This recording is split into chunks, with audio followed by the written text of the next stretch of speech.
अमृतमयी वाणी से हमारी बहुत ही सुयोग्य कथा सरस कुमारी पुष्पांजलि शुक्ला जी के द्वारा प्रभु श्री राम कथा का वर्णन करने का जो प्रयास किया जा रहा है, उन्होंने जिस तरीके से वर्णन की आधारशिला रखी है, मुझे लगता है कि निश्चित रूप से वो धरती धन्य और पवित्र होती है जहां प्रभु श्री राम जी के चरित्र का वर्णन हो, जहां उनकी कथा हो, जहां उनके आचरण की चर्चा हो, जहां पुरुषोत्तम श्री राम भगवान के आदर्श के बारे में जनमानस को बताने का प्रयास किया जा रहा है। आज ऐसे पवित्र अवसर पर जिनका लगातार हमें आमंत्रण मिलता है, हम देखते हैं कि इस भक्ति ज्ञान और वैराग्य की चर्चा में, प्रभु श्री राम कथा के दर्शन में जिनका बहुत समय बीतता है, ऐसे हमारे बहुत ही सम्माननीय क्रांतिदास जी, जिन्हें हम सब लोग सम्मान से आदरणीय प्रकाश मिश्रा जी भी कहते हैं, लगातार भ्रमण करते हुए जगह जगह भक्ति ज्ञान और वैराग्य की चर्चा के रूप में कभी भागवत का आयोजन, कभी श्री राम कथा का आयोजन, कभी कृष्ण भगवान की चर्चा में जो लगातार तल्लीन रहते हैं, ऐसे बहुत ही सम्मानित हमारे क्रांतिदास महाराज जी, और जिनका यहाँ रहना होता है इस बिहड़ में, ऐसे हमारे बहुत ही सम्मानित दयानंद जी, हरिनंद जी, और यहाँ पर तमाम जो ग्रामवासी बैठे हैं, हमारी माताएं बहनें बैठी हैं। प्रभु श्री राम जी की चर्चा हो रही है, ज्ञान की वर्षा हो रही है, अमृतमयी वाणी से यह जो मानव पिंड है, इस मानव पिंड को ऊर्जा कहां से मिलती है? ऊर्जा हमें वेद शास्त्र और पुराण से मिलती है, प्रभु श्री राम की कथा से मिलती है। भक्ति ज्ञान और वैराग्य की चर्चा से इस मानव पिंड के विकार दूर होते हैं। हमारे अंदर सकारात्मकता तभी आती है जब हम ज्ञान की शरण में जाएं। तो जो जगह जगह जिस तरीके से हमारे सकारात्मकता के आधार पर जो कार्यक्रम होते हैं, जहां राम कथा के बारे में अमृतमयी वाणी से, जैसे यहाँ पेड़ पौधे लगे हैं, इनमें हमारे त्यागी जी महाराज हैं, वो इसमें इसकी जड़ में पानी डालते हैं तो इसके पत्ते पत्ते का विकास होता है।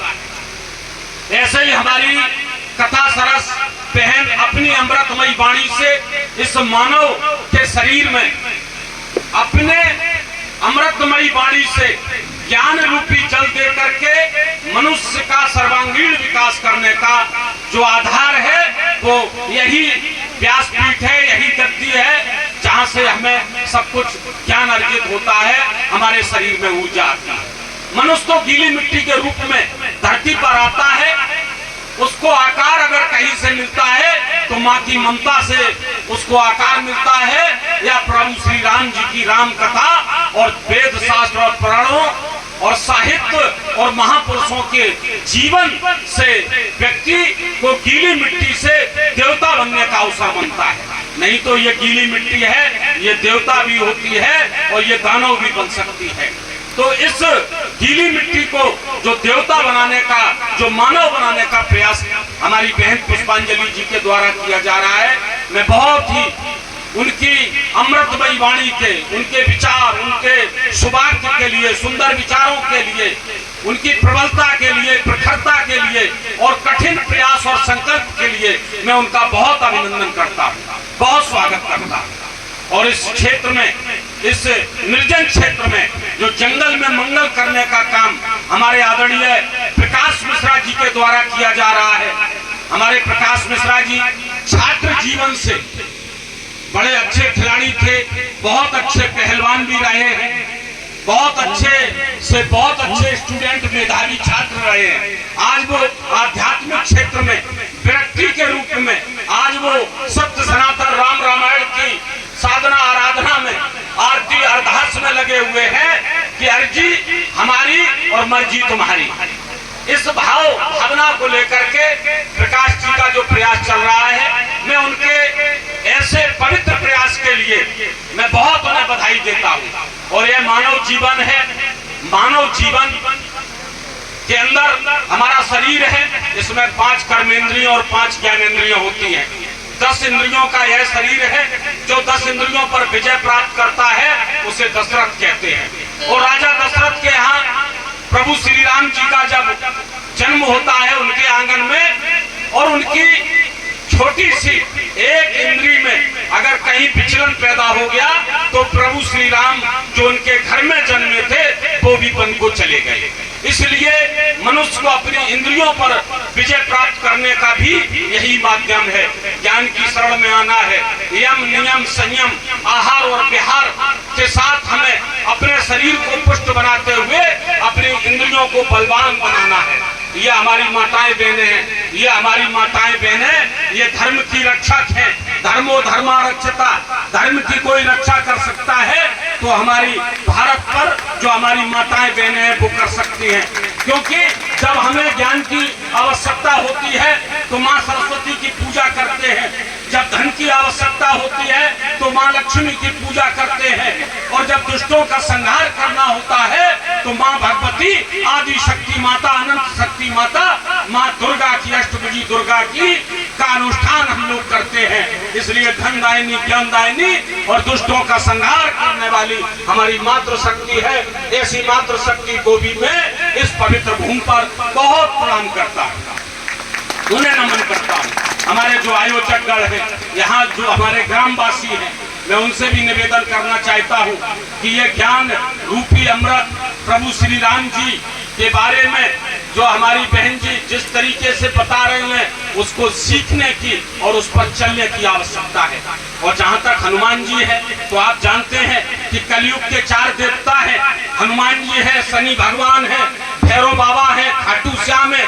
इनकी जो भी पूजा अर्चना करेगा निश्चित रूप से उसे मनवांछित फल मिलेगा। इसलिए पंचमुखी हनुमान जी के श्री चरणों में हम लोग नतमस्तक और साष्टांग होकर यहाँ प्रणाम कर रहे हैं। इस धरा और इस धरती का, यहाँ के निवासियों का, ग्रामवासियों का सौभाग्य है कि उन्हें पंचमुखी के दर्शन प्रकाश मिश्रा जी के सबल प्रयासों से सबको प्राप्त हो रहे हैं। निश्चित रूप से इस क्षेत्र का जन कल्याण होगा।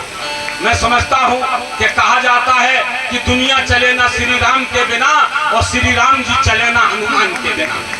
तो ऐसे भक्ति भाव की जहाँ चर्चा हो रही हो, ऐसी भक्ति की धरती पर, ऐसी पवित्र भूमि पर मैं सभी सज्जनों का, सभी अपने श्रोतागणों का, सभी श्रद्धालुओं का मैं बहुत बहुत अभिनंदन करता हूं। और मैं यही एक निवेदन करता हूं कि सबसे बड़ी पूजा वो होती है जो कार्य मुझे पसंद ना हो वह कार्य मुझे दूसरों के साथ नहीं करना चाहिए। यही सबसे बड़ी हमारी पूजा है। इस पूजा और इस भक्ति के साथ आप लोग लगातार जब तक श्री राम कथा जी का वर्णन आपके सामने होगा, आप लोग इस अमृतमयी ज्ञान रूपी जो हमारा अमृत हमें मिल रहा है इसका पूरा पान करें और इस अमृतमयी वाणी का लाभ उठाएं और प्रभु श्री राम जी और हनुमान जी और बाबा खाटू श्याम जी और हमारे भैरव बाबा की जय जयकार करते हुए अपने लक्ष्य को प्राप्त करें। मैं इन शब्दों के साथ माता बहनें जो हमारी उपस्थित हैं, जो कलश यात्रा को लेकर के, क्योंकि कलश यात्रा की जिम्मेदारी माताओं बहनों की होती है, कितनी गर्मी हो कितनी बरसात हो कलश नहीं गिर सकता है, चाहे माताएं बहनें धरती पर गिर पड़े, घनघोर गर्मी हो, लेकिन माताएं बहनें कलश की रक्षा करती हैं। तो धर्म को कोई बचा सकता है तो केवल और केवल मातृ शक्ति बचा सकती है। इसलिए हमारी माताएं बहनें जो इस प्रांगण में उपस्थित हैं, मैं उनके चरणों में प्रणाम करता हूँ। और मैं समझता हूँ कि और ग्रामवासी आएंगे इस अमृतमयी कथा का पूरा लाभ उठाते हुए अपने परिवार के लिए, अपने जीवन के लिए, अपने बच्चों के उज्जवल भविष्य के लिए निश्चित रूप से यहाँ से बहुत आप सबको लाभ मिलेगा। आज इस अवसर पर मैं सबका वंदन अभिनंदन करते हुए एक बार आपसे कहेंगे, बोलो प्रभु श्री रामचंद्र जी की, बोलो सीता मैया की, बोलो भगवान शंकर की, पार्वती मैया की, बोलो सब संतन की, बोलो हनुमान महाराज की, बोलो खाटू श्याम बाबा की, बोलो भक्त भगवान की, बोलो भैरव बाबा की, बोलो शनि भगवान की, बोलो सब दिशाओं की। बहुत बहुत धन्यवाद, आपने मुझे आमंत्रित किया। मैं हृदय से आपका आभारी हूँ और लगातार मेरा प्रयास रहेगा कि इस पवित्र स्थान पर यहाँ साष्टांग करने का मुझे अवसर मिलता रहे। मैं तो प्रभु से यही प्रार्थना करता हूँ और जो हमारे भक्तगण यहाँ बैठे हैं इनके जीवन में हमेशा खुशियां बनी रहें। इन शब्दों के साथ पुनः अभिनंदन, निवेदन और वंदन करते हुए मैं अपनी वाणी को विराम करता हूँ। बहुत बहुत धन्यवाद।